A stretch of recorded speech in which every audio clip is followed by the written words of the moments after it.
Welcome and welcome back to my channel again. तो कैसे हैं आप सभी। आज हम इस थ्योरी क्लास में हम पढ़ने वाले हैं इम्पोर्टेंट फुल फॉर्म्स, जो कि आप लोगों के लिए बहुत ही ज़्यादा मस्ट इम्पोर्टेंट है। ये चीज़ें अगर आपके एग्ज़ाम में भी नहीं पूछी जाती फिर भी आप लोगों को ये चीज़ें आनी चाहिए, क्योंकि ये आपके लिए बहुत इंपॉर्टेंट है।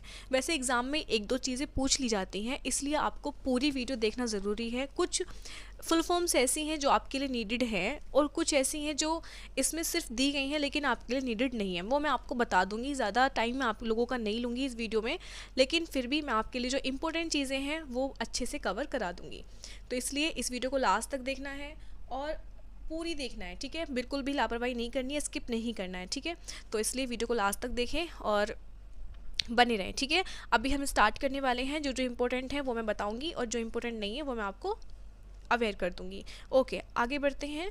तो अभी यहाँ पर आपके जो जनरल एंड कॉमन एब्रीवेशंस हैं इसमें देख लेते हैं जो सिर्फ जनरल हैं, ठीक है। तो यहाँ पर है जैसे कि बीपी, इसको आपको पता होगा, ब्लड प्रेशर। लेकिन कुछ स्टूडेंट्स नए हैं जिनको नहीं पता, जिन्होंने अभी अभी पढ़ना स्टार्ट किया है, तो उनके लिए नहीं होंगी। इसलिए मैं ये सब चीज़ें सभी को बताना ज़रूरी होता है। कुछ बच्चे बहुत टाइम से अपनी पढ़ाई को मेंटेन कर रहे हैं, पढ़ रहे हैं, तो उनको पता होता है। लेकिन कुछ स्टूडेंट्स बिल्कुल न्यू होते हैं जिनको बताना बहुत ज़रूरी होता है। हर मतलब हर किसी का ना मतलब एक जैसा अभी प्रिपरेशन नहीं है, इसलिए सभी के लिए ज़रूरी है कि वीडियो सभी के हिसाब से बनाई जाए। और बात करें एचआर की, तो हार्ट रेट ये आपके लिए नई सी होगी, लेकिन आपके लिए बहुत इंपॉर्टेंट है। एचआर कहीं भी मेंशन हो सकता है, ज़रूरी नहीं है कि आपसे यही पूछा जाए कि एच आर स्टैंड्स फॉर, नहीं, आपसे कुछ भी पूछा जा सकता है जहाँ पर हार्ट रेट ना लिखकर एच आर लिखा हो, ठीक है। तो एच आर, आर आर का मतलब होता है respiratory rate. Okay, T P R ये बहुत इंपॉर्टेंट है। टी पी आर का मतलब होता है आपके वाइटल साइंस जैसे कि टेम्परेचर, पल्स एंड रेस्पिरेशन, ठीक है। ये आपकी इंपॉर्टेंट है, ठीक है। जहाँ जहाँ इंपॉर्टेंट बोल रही हूँ, पहले तो आप अपनी नोटबुक उठा लो, नोटबुक में अपना स्टार्ट कर दो लिखना, ठीक है। अगर नहीं लिखेंगे तो याद नहीं होगा। एग्ज़ाम से 2 दिन पहले आपको रिवाइज़ कर लेना है, एग्ज़ाम से 1 दिन पहले भी रिवाइज़ कर लेना है। इसलिए बस अपना जो जो इम्पोर्टेंट मैं बताती जाऊँ वो आपको लिख लेना है। H R, T P R ये अपना लिख लो। और इसका मतलब होता है वाइटल साइंस, और डी एक्स का मतलब होता है डायग्नोसिस, यानी कि किसी चीज़ की जांच करना, ठीक है, उसको डायग्नोस करना। ओके, अगर आर एक्स की बात करें तो उसका मतलब होता है ट्रीटमेंट, प्रिस्क्रिप्शंस, यानी कि जब डॉक्टर दवाई लिखते हैं ना तो वो ट्रीटमेंट स्टार्ट करने से पहले आर एक्स लिखते हैं, उसके बाद अपनी दवाई लिखना स्टार्ट करते हैं, ठीक है। तो अगर टी एक्स है मतलब कि ट्रीटमेंट, एस एक्स यानी कि सिम्टम्स, ये आपकी इतनी इंपॉर्टेंट नहीं है। जो इंपॉर्टेंट थी मैंने ऊपर आपको बताई। मेडिकेशन रिलेटेड अगर हम बात करें, ड्रग ऑर्डर्स, तो जिसमें ये आपकी इंपॉर्टेंट है, ठीक है। इसमें आपकी सारी इंपॉर्टेंट है। ये आपके एग्जाम में भी पूछी जा सकती हैं, इसलिए ध्यान से देखो। ओडी का मतलब होता है वंस डेली, यानी कि जो भी मेडिसिन हम दे रहे हैं पेशेंट को, अगर उसकी मेडिसिन के आगे आपका ये टैबलेट लिखी है, टैबलेट का नाम फिर लिखा है कुछ, उसके आगे लिखा है ओडी, डैट मीन्स कि आपको वो वंस डेली यानी कि दिन में एक बार वो आपको देनी है, ठीक है।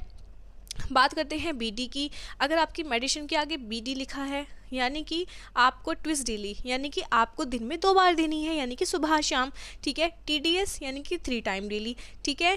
QID यानी कि 4 टाइम्स डेली। तो ये आपकी टर्म्स हैं, ये आपको याद रख लेनी है। ये आपकी कुछ फुल फॉर्म्स हैं जो कि बहुत इंपॉर्टेंट है आपकी पूरी नर्सिंग के लिए। अभी से ये चीज़ें याद हो जाएंगी, अगर आपके एग्ज़ाम में पूछ ली गई तो आपके लिए और भी अच्छी बात है।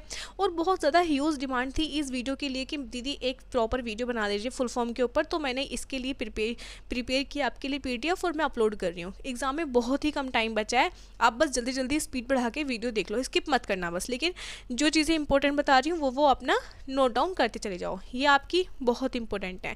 HS एट बेड टाइम और SOS इफ़ नीडेड, जब ज़रूरत होती है, कोई भी इमरजेंसी होती है, तब हम SOS देते हैं, यानी कि अचानक से किसी का ब्लड प्रेशर हाई हो गया, तब वहाँ पर हम जैसे हम किसी की पूरा टैबलेट लिख रहे हैं, पूरा जो आपका पेपर है वो बना दिया डॉक्टर ने, यहाँ टैबलेट हैं, कैप्सूल हैं, और सबसे लास्ट में एक कैप्सूल डाल दिया अपना कोई भी ऐसा इमरजेंसी वाला, तो उसके आगे वो लिख देगा SOS यानी कि एज नीडेड, मतलब ये भी लेके रख लीजिए, अगर ज़रूरत पड़ती है तो आप ये वाला इंजेक्शन लगा देना। तो ये टर्म्स आपको याद होने ज़रूरी हैं, ये बहुत ही मस्ट है, इनको अपना नोट डाउन कर लीजिए अपनी नोटबुक में, ठीक है। ये बहुत इंपॉर्टेंट है। NPO नथिंग बाय माउथ, नहीं, ये गलत लिखा है, नथिंग पर ओरल होता है। हाँ, एक ही बात है, माउथ हो या फिर ओरल, ठीक है।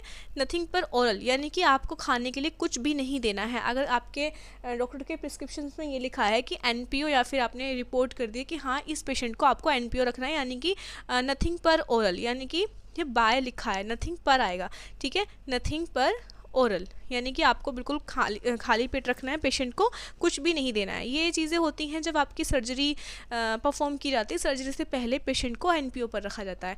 AC यानी कि बिफोर मील, PC यानी कि आफ्टर मील्स, ये भी आपको याद रखनी है क्योंकि मेडिसिन जब प्रेस्क्राइब करते हैं डॉक्टर तो उसके ये चीज़ें लिखी हुई होती हैं, ठीक है। तो आप ये चीज़ें याद रख लीजिए। कार्डियोलॉजी हार्ट रिलेटेड, यानी कि कार्डियोलॉजी से रिलेटेड अगर कोई फुल फॉर्म है तो क्या है, जैसे कि ECG है तो इसकी फुल फॉर्म क्या होगी, इलेक्ट्रोकार्डियोग्राम। CPR है, ये बहुत इंपॉर्टेंट है, ये भी इंपॉर्टेंट है, ये भी इंपॉर्टेंट है, और जो ऊपर गई थी वो तो सारी ही इंपॉर्टेंट थी, ठीक है। ये CABG, ये भी बहुत इंपॉर्टेंट है, कॉर्नरी आर्टरी बाईपास ग्राफ, ठीक है, ओके।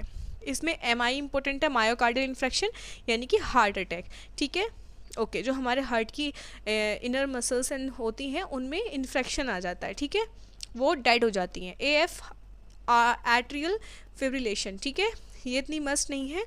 ऊपर जो मैंने मस्ट बताई है वो अपनी कॉपी में नोट डाउन कर लीजिए। रेस्पिरेटरी से अगर हम रिलेटेड बात करें फुल फॉर्म्स की तो ये इंपॉर्टेंट है, ये इंपॉर्टेंट है। इसमें ये इंपॉर्टेंट है ABG आर्टियल ब्लड गैस, बहुत इंपॉर्टेंट है, इसे नोट डाउन कर लो अपनी कॉपी में। अगर एग्जाम में भी नहीं पूछ जाती तो आपके लिए बहुत मस्त है, आपके फर्स्ट सेमेस्टर में भी काम आएगी।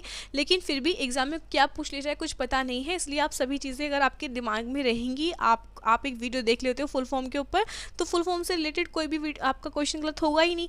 COPD की बात करें तो COPD होती है क्रॉनिक ऑब्स्ट्रक्टिव पल्मोनरी डिजीज़, ठीक है, ये भी बहुत इंपॉर्टेंट है और ये तो मस्ट ही इंपॉर्टेंट है आपकी। COPD यानी कि क्रॉनिक ऑब्स्ट्रक्टिव पल्मोनरी डिजीज़, ठीक है, ये मस्ट इंपॉर्टेंट है, इसे भी याद रखना है, एक डिजीज़ होती है ये, ठीक है।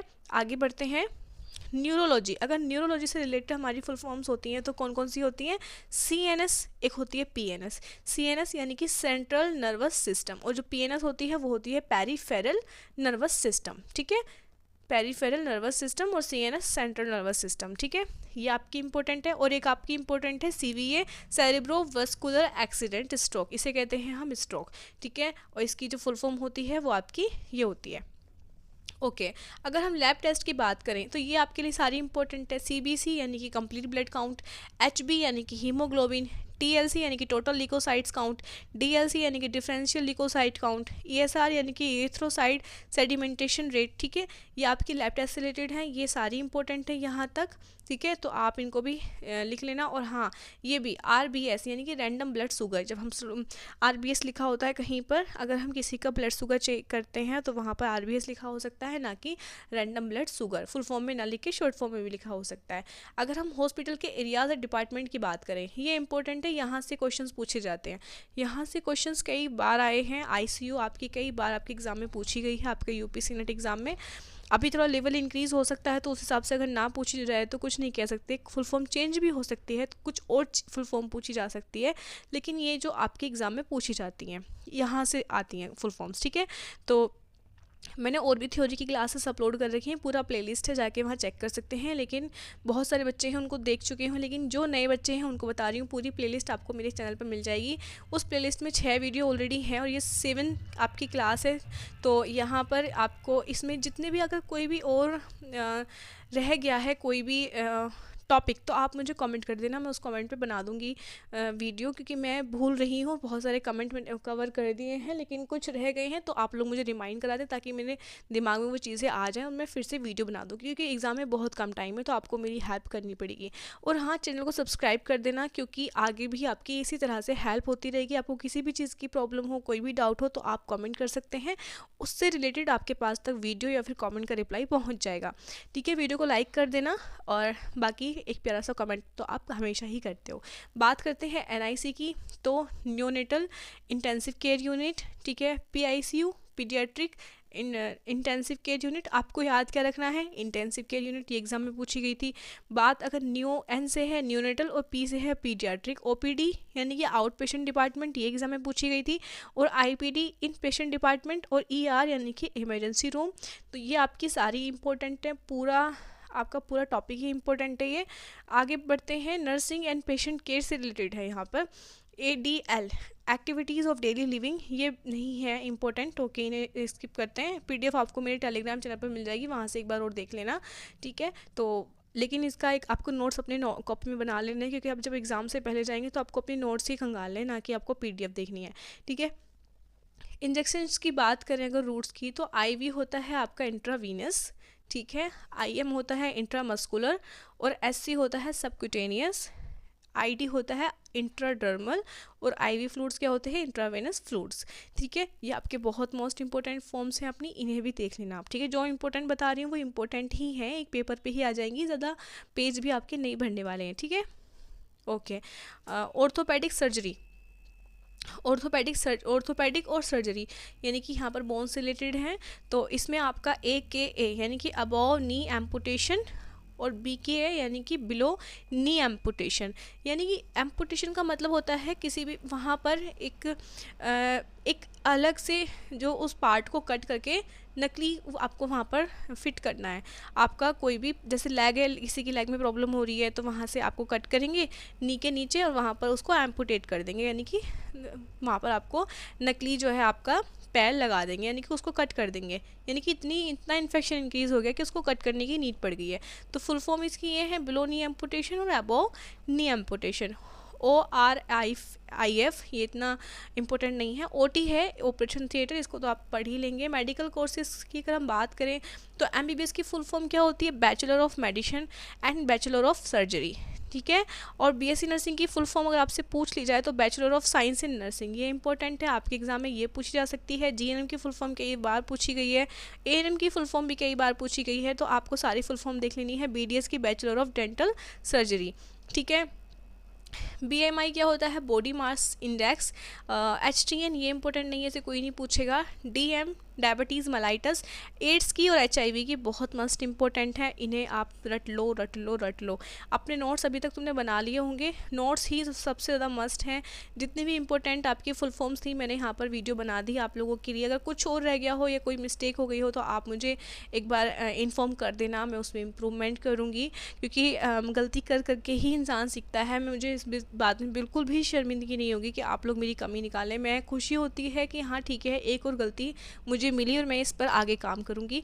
अभी टाइम हो रहा है 11:30 जैसे कि आप देख सकते हैं, और ये रात का वक्त है। मैं सारे काम करने के बाद मैं ये वीडियो शूट कर रही हूँ और मुझे बहुत खुशी है कि आप लोग मेरी वीडियोस को प्यार देते हो, सपोर्ट करते हो। Thank you so much. इसी तरह से प्यार देते रहना, सपोर्ट करते रहना, ताकि मैं भी इसी तरह से मोटिवेटेड रहूँ और वीडियोज़ अपलोड करती रहूँ। तो थैंक यू सो मच, मिलते हैं मेरी नेक्स्ट वीडियो में। नेक्स्ट वीडियो के लिए टॉपिक बता दीजिए, कॉमेंट कर देना जो टॉपिक रह गए हैं। Okay, thank you so much, bye bye.